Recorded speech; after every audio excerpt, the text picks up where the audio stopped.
Are you interested in becoming an FAA-certified Part 107 drone pilot? Well, if you are, I hope you check out this video because I just went through the process and hopefully some of the lessons that I learned will help make navigating that process easier for you.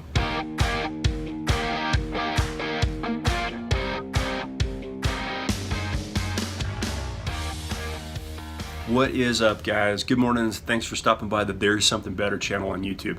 I'm really excited today, and I wanted to do a video because I recently went through the FAA, or Federal Aviation Administration's Part 107 drone certification process. My wife and I recently purchased a DJI Spark drone in order to get some high-resolution video and photos for our YouTube channel and for a couple of our businesses. And I want to pass on some of the lessons that I learned going through that Part 107 certification process with the intention for any aspiring drone pilots out there of making it a little bit easier for you guys. And along with the talk today, and I'll try and keep it short, you can check out the URL below this video, and I've posted a checklist that takes you chronologically step by step through the major actions that you need to take in order to get yourself certified as a Part 107 drone pilot and able to safely fly here in the United States. So in the video, what I'm going to cover are a number of things. First off, what it takes in order to be eligible to register for Part 107 drone certification. Secondly, what it's going to take to prepare for the general knowledge examination. After that, some resources on helping you select a drone if you already haven't purchased one. Next, what it is that you need to do in order to register your drone. It's pretty quick. And then lastly, I'll follow up with a couple of application-based resources that will ensure that you are flying in safe airspace so that you don't get yourself in trouble once you actually get certified as a drone pilot and you're ready to get to flying. So without further ado, I'm going to break this up into two parts. First off, and I'll spend the least amount of time here, is going to be the requirements that go along for folks who have got some kind of Federal Aviation Administration Part 61 certification under their belt, i.e. these are people who've got a previous aviation background. But I'm going to spend most of the time in the video talking to people who are just getting started in aviation. You have no flying background, and I'll give you all the steps, at least that I came across, that will take you from knowing nothing about aviation to being a legal and safe drone pilot. So let's start out and talk about what is required for folks who've got previous Part 61 experience under their belt. If you're a private pilot, sport pilot, recreational pilot, maybe an airline transport pilot, or if you're a certified flight instructor, any of those counts just fine. And so long as you've had an evaluation administered by the FAA in the last 24 months, you got the first step complete. The next thing that you need to do is log on to the FAA's safety website. And you're going to register and take the Part 107 Small Unmanned Aerial System course, the initial course. It's about 2 hours in length and is a solid summary of aeronautical related knowledge that will prepare you to be a successful drone pilot.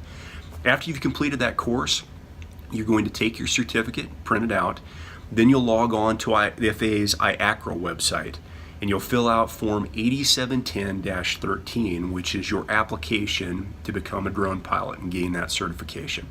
You'll electronically sign it, you print it out. The next step is also to log on to a different portion of the FAA's website and seek out an examiner or a designated FAA rep who can review both your previous experience as well as take a look at the fact that you have completed that small UAS initial course. And from there, they're going to sign you off. They're going to give you a temporary drone certificate, and you will receive your formal drone certificate hard copy in the mail several weeks later. You keep this on your person along with your registration, and I'll get to that here later on in the video. And you're required to renew your your certification for Part 107 every 2 years. But if you can do that, you are good to go to fly as a drone pilot. So now I'd like to speak to the requirements for folks who don't have a prior aviation background. You don't have any flying experience and you're getting into piloting for the first time. So there are 4 requirements that you need to meet in order to be eligible to be a drone pilot, to go through that certification process. The first one is that you have to be 16 years old. Secondly, you have to be able to both read, write, speak, and understand English. You also need to be mentally and physically competent and capable to operate a drone. And the last one is that you need to be able to pass the FAA's Unmanned Aircraft General Knowledge Exam. Because you're new to flying, there's a high likelihood that most, if not all, the information that you see in preparing for this examination is going to be new to you. That's okay. There's lots of great study resources out there, and as long as you are diligently studying and you allocate enough lead time to prepare before you schedule and take the exam, you're going to do just fine. Now, if you're like me and you're on a fixed budget, I'd recommend that you start your study preparation by checking the link above. What it's going to do is take you to the FAA's Exam Preparation Guide. This is the same set of preparation materials that I used to take my test. And after taking the examination and passing it, and going back and referencing these materials, the questions that they offer up and the explanations, they very closely align with the kind of questions that you're going to see on the real test. So I would absolutely recommend that you include it as part of your preparation materials. There's also a growing number of companies out there that for a fee will provide you with professional test preparation. I'm not going to talk about specific companies here, but you can check out the URL below, which will take you to several different companies' websites. I have no affiliation with any of them, but I provide these links because the ones that are included in my checklist, they come highly recommended. Regardless of what means you seek to prepare for the examination, understand this: the FAA does not publish its data bank of questions. So none of the questions that you're going to see, not on the FAA's preparation guide, nor on any of the professional services out there, are going to spoon feed you the questions and the answers that you can just memorize and then go in and take the test. They're closely aligned to them, but as I said before, only the FAA has access to its test bank database. Congratulations, at this point you put in a lot of effort to prepare for your examination. The next step of the process is locating a testing facility. The link at the top of the screen will take you to a database of designated FAA testing facilities here within the United States. Select the one that's nearest to you, give them a phone call. The individual on the other end of the line will work with you to set up the right date and time for you to take your test. They'll also direct you after your phone call to contact an organization called CATS. It stands for Computer Assisted Testing Service. This is the organization that maintains the tests and will transmit your particular test electronically to your designated testing facility. They'll also collect $150 for you. Yep, it costs $150 to take the drone certification examination. One thing that's worth mentioning while you're talking to the CATS representative is they're going to get your full name and your current address. Make sure that information is current, but that it also matches the same information that's on whatever government issued identification that you plan to bring with you, because it's required the day of your test. So when you provide that information to the designated testing facility, they're going to make sure that it matches what is in the database that was input by CATS. Just ensure that the information is both current and it is the same, because if it's not, you're going to have some problems on testing day, and you definitely don't want that. On the actual day of the exam, again, you're going to be allocated 2 hours to take it, 60 questions, minimum 70% to pass. They will give you a pen or pencil and a piece of paper, and the computer that you'll be setting at is going to give you access to a calculator. You'll also be provided a hard copy supplement, and that is all the resources that you have to take the examination. So congratulations, at this point you've passed your test and you're ready for the next step in the certification process. At the testing facility, you can expect to receive a piece of paper that is going to have your score, it is going to have a stamp on it, and it's also going to have a confirmation code. The administrator is also going to give you another piece of paper that will provide you instructions on how to complete the Part 107 certification process, because it's not done right there at the facility. You're going to have to wait 48 hours for your test information to be populated into the FAA's database. After that point, you can log in to what is called IACRA, and there's a link for it at the top of the screen, as well as the URL that takes you to the checklist on the bottom of the screen, and follow the instructions there on how to complete your Form 8710-13, which is your application to become a drone pilot. After you have submitted the application, you can expect to wait upwards of a week in order to get confirmation back. When I say confirmation, it means you going back into the IACRA website and confirming that your application has in fact been received and approved before you can print out your temporary certificate.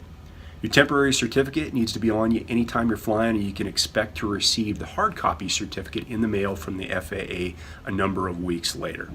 So now that you got your drone pilot certificate in hand, if you haven't already done so, it is time to find the right drone for you. There are lots of resources and opinions out there on what drone is the best, and that is all based upon prerogative and what kind of flying you are looking to do with your drone. One resource I would recommend to you highly though is called bestreviews.com. You'll find the link at the top of the screen. They've got a lot of research that they have done on some of the hottest drones that are out there on the market. Definitely recommend you check it out. So now that you've found the drone that's right for you, are you ready to fly? Not exactly. There are a couple more steps in the process before you're ready to safely and legally operate your drone under Part 107. The first is registering your drone with the FAA. You can find that link at the top of the screen. It's a pretty easy process and it costs $5, which no doubt makes it the absolute cheapest thing that you're going to do flying drones. There's also some instructions for how to label your drone with your registration number once it's issued to you by the FAA. So there's three things that you've got to have on your person anytime you're operating your drone under Part 107. You need to have your drone certificate. You need to have your registration, because the FAA's website is going to give you a PDF document that you can print out, put in your wallet. And then third, as I said, you need to label your drone with its particular registration number. All three of these things are required every time you fly under Part 107. Now, the last thing that you need to know and do before you get your drone in the air for the first time is whether or not you are legally able to operate in the airspace that's above you. There are two applications that I'll recommend. The first one's called Before You Fly. The next one is called Lance, spelled out L-A-A-N-C. Both of them are hosted by the FAA. They can be found on the Google Playstore as well as Apple iTunes, depending upon what kind of smart device you have. But these applications will give you real-time information as the state of the airspace that you're operating within. We'll also talk to you about temporary flight restrictions and any other particular locations like national forests or national parks where there may be prohibitions for drone pilots to operate under any circumstances. And this is not an area where you want to take a chance. It's not as easy nor as simple for sure as just taking in your drone out of the box and launching it wherever it is that you find yourself. You need to make sure that the airspace around you is free, clear, and you're legal to operate within it. Personally, though thus far I like the Lance application the best, and here's the reason. In addition to giving the same kind of real-time data about the airspace that Before You Fly does, the Lance application also allows you to upload an actual flight plan, which will send it via third-party means to the nearest air traffic control or ATC facility, which makes not only you, other aircraft, but also the controlling agency on the ground aware of where it is you are and what parameters within you're operating. And it goes without saying that the more awareness that is shared between pilots as well as controlling agencies about who is where and doing what, the safer our skies are going to be. So with that, I hope some of what I've talked about has been helpful to you. For any aspiring pilots out there, or folks who are going through the drone certification process, good luck to you, and I hope that all your takeoffs equal your landings. Happy New Year, and thanks for stopping by. See you.